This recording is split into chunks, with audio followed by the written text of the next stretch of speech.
What's going on there, folks? Good afternoon. This is the Earthmaster here on the live stream with an update video on this beautiful Tuesday, September 13th, 2022 date. It is about 12:30 p.m.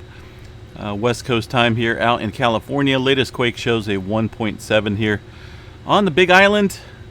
The latest quake out there on the map. We did have some activity kind of ramping up here overnight into the Gulf of California region, where they've seen a 4.3 earthquake listed there up on the globe. Let's go ahead and check out the latest activity here on the flat scale model, showing the movement over the last 24 hours or so on the USGS map.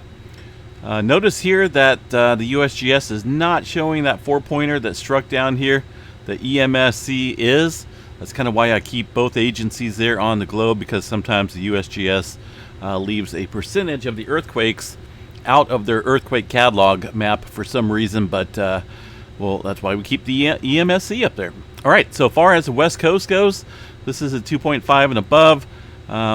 Activity yesterday, this was kicking up near Loyalton. It was a 3.3 earthquake. Far as any further aftershock sequences up there or any type of swarming, doesn't look like it's too active. We did see, let's see what we got as far as larger quakes go. We had a 3.3, a 2.4, and there is definitely some aftershock sequences here, not a huge amount. We got about 13 earthquakes or so on this map here north of Truckee. It is up there in the Sierra Nevada on the Mohawk Valley fault zone. I really haven't heard too much in terms of the Mohawk Valley fault.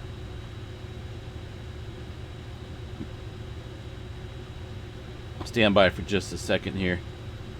I was just doing a little bit of background info on it. We'll cover that a little bit later tonight if this thing kicks up, continues to produce some microquakes. The Sierra Nevada is definitely riddled with quite a few fault systems up here, and some of these are much, much older. Here's some very old type of faults that are up in that location. But we'll check it out a little bit later. Either way, some earthquake activity occurring within this region here today and yesterday. What it's leading to, I'm not 100% certain. But for now, just a few small earthquakes in that area. The rest of Northern California, not a whole lot going on unless you go out to the Pacific Ocean out here along the southern end of the Gorda Plate. Pacific Plate boundary and the Gorda Plate. 3.0 at 24 kilometers. Somewhat deep here. Nothing going on for the most part up north. A couple scattered earthquakes throughout the Washington area. The rest of California, right around the Bay Area, looks pretty quiet today until you get down south into the creeping section of the San Andreas Fault. That's where we start to see a little bit of a microquake activity kick up here. Basically within the last 24 hours or so, we've seen a little handful, including a 2.7 near the San Martin area. San Martin. However you want to pronounce that, 2.7 there off of the Calaveras fault zone. That's a couple of these fault zones that run into the Bay Area are extremely likely to have a large quake here pretty soon. It's been a little while for those fault systems there. Let's see what we got further south. Long Valley Supervolcano, not a whole lot going on. Across the Garlock Fault, not too much either. Just a couple small microquakes north of the region. And down south here, we have seen a little bit of activity close, very close to the San Andreas Fault Zone, the southern end of it. We had a 2.2. This one coming in last night. I did see this one pop up here before I went to bed. Also a 0.3 earthquake a little bit later. More towards earlier this morning time frame. So we have noticed a little bit of seismic increase here. No major swarms, but when I see this little, seismic activity right next to the southern branch here of the San Andreas Fault, I kind of keep my eyes peeled a little bit for further movement. But again, no major swarms, just that very close activity here to the southern branch of the San Andreas Fault, just off of it. Up here near the Rancho Cucamonga area, got a 1.1. A little bit of activity throughout the San Jacinto fault zone as well. Looking at the rest of the west throughout the Great Basin area, just a couple small earthquakes throughout Nevada, and up against the hills here once again in the Utah area of Cedar, Utah. It's been ongoing here for a few months now, comes and goes in swarms, and it's just been a consistent deal with activity. Now wait a minute here, see, now these guys are showing the 4.1 listed up here on the map. Little odd. Decided to throw it up there. Oh goodness. So yeah, this is that 4.1 that we've seen on the globe, now listed up here on the map, coming in into the Gulf of California region. I bet they think I didn't notice that. Alrighty, Texas, a little activity here through the looks like just outside of Pecos, Texas, and up around the Midland area.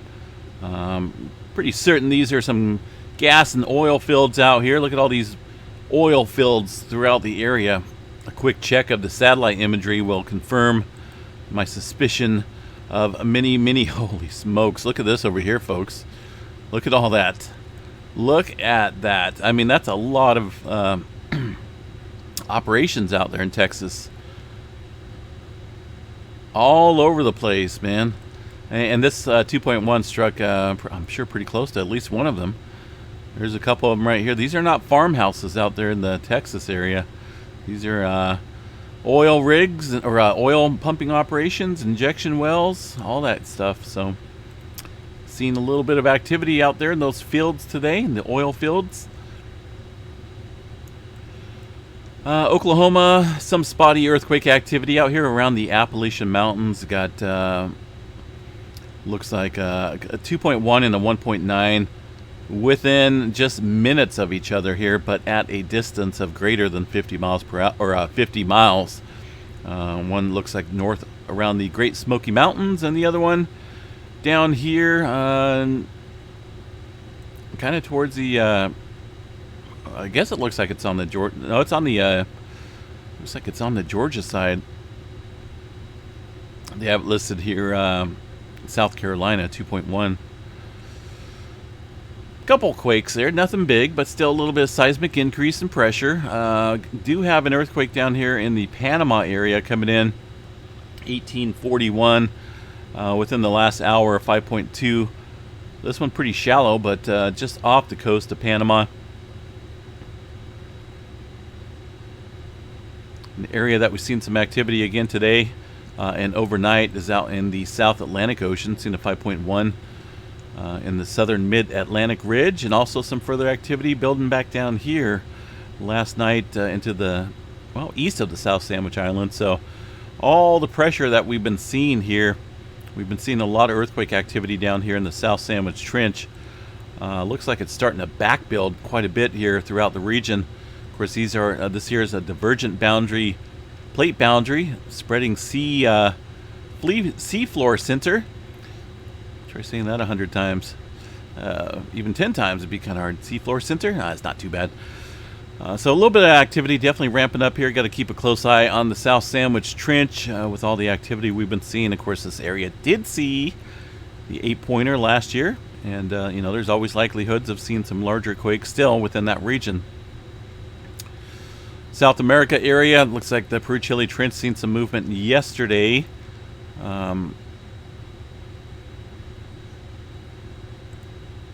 Venezuela, a 4.7 kicking off earlier this morning. Overall plate boundary, the Caribbean plate here showing quite a bit of uptick, it looks like here. Not a whole lot going on throughout the Puerto Rico Trench areas. Got a little small microquake at 2.7 on it, and also 3.9 within this area. But very close to the Puerto Rico Trench. Not a whole lot of movement today in the Puerto Rico area, but an overall visual sign of definitely some increasing pressure in that region. Check out the big island of Hawaii real quick, see what we got. Southeastern region around Pahala looks pretty active again today. 21 earthquakes, a couple scattered quakes throughout the mainland there. The big island. Over here in our very active zone that we've seen here, well, Not super active today, but a couple days ago it was super active with that 7.6 and the movement throughout the Java Trench today. Just a couple small quakes there below 5.0. Kind of spread out too equally throughout the region. Papua New Guinea still seeing some aftershocks there with the latest of 4.4 at 92 kilometers deep. And back over here, this is deep, somewhat deep here, about 396 kilometers deep into the Tonga Trench at 5.0. Just not a whole lot of activity here recently. Far as, let's check the 7 days. As far as the last couple days go, not a whole lot. Over the last week, yeah, a little bit popping up here. But again, most of this activity kind of kicked up there. The deeper activity occurred prior to that 7.6. But since then, things kind of been a little on the mellow side back here within the Tonga Trench area, Kermadec Trench. But may have to watch that now with that deeper activity kicking up there. Let's see, Hawaii again. What do we got up here off the coast of Japan? Are these from last night or this morning time frame? It looks like we had another 4.6 up here in the Japan Trench. This one up here in the Kuril-Kamchatka Trench is a little bit older from last night, but overall we've seen a little bit of adjustment here, kind of taking its time filling in around the Japan Trench and the Kuril-Kamchatka Trench. Notice the earthquake way up here as well. Pretty deep though into the Kuril-Kamchatka Trench at 318 kilometers for a 4-pointer.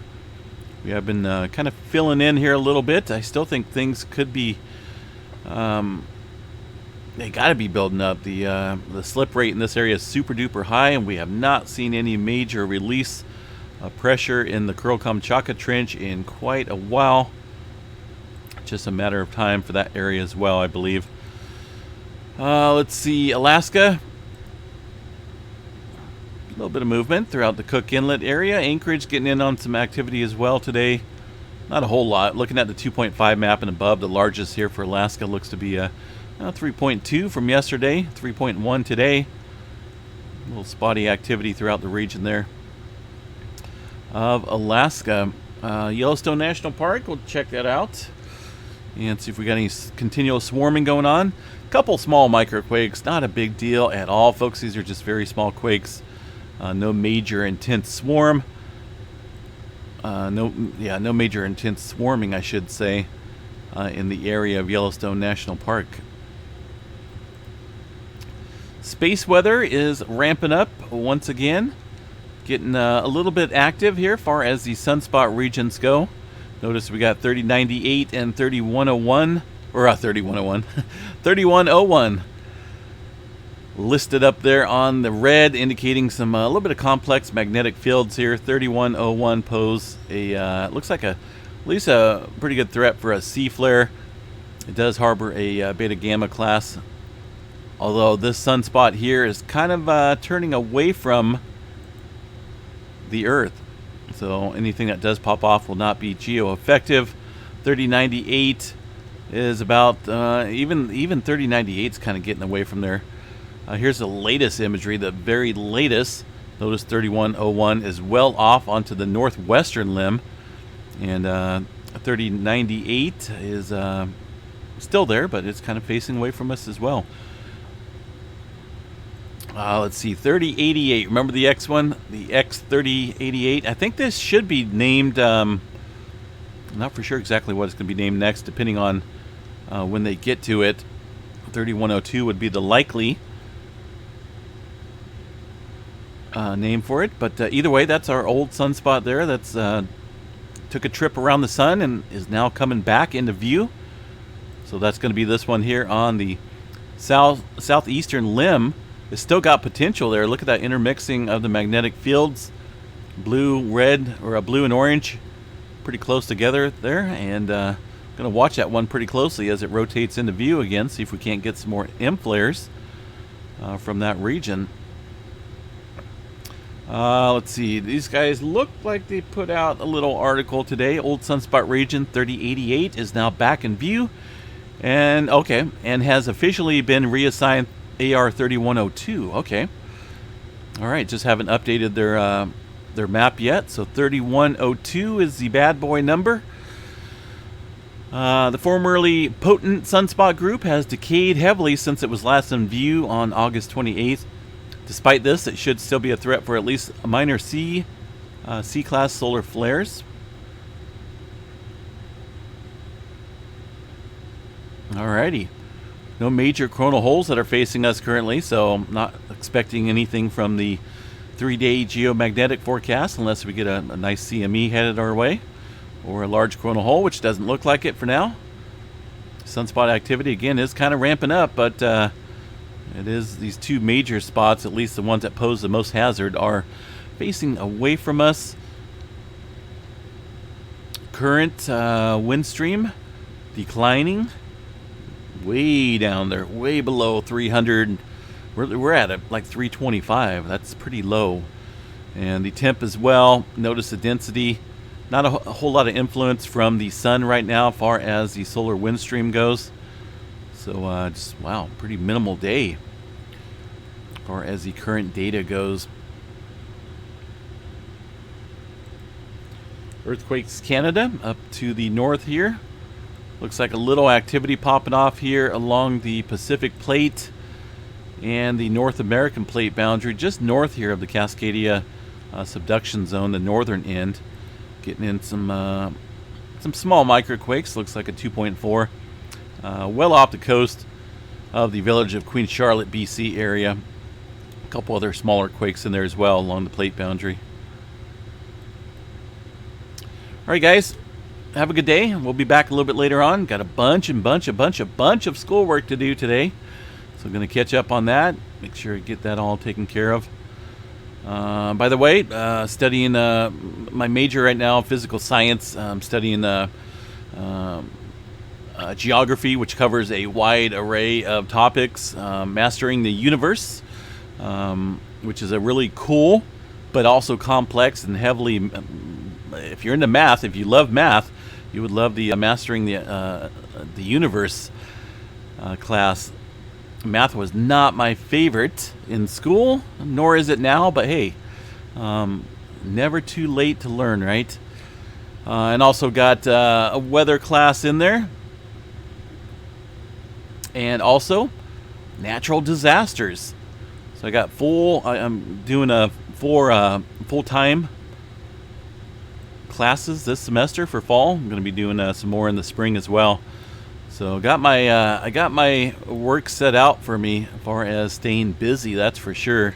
And it's all in relation to some of my favorite topics. I mean, disasters, natural hazards and disasters, how to be prepared, what to do after a natural disaster. There's a whole lot to learn in that type of in that topic, and just kind of digging into it. But I find it all rather interesting. So, and no doubt we'll put some of that to use here on the channel. All right, guys, have a good day. We'll catch you a little bit later on tonight with the complete update video. Take care.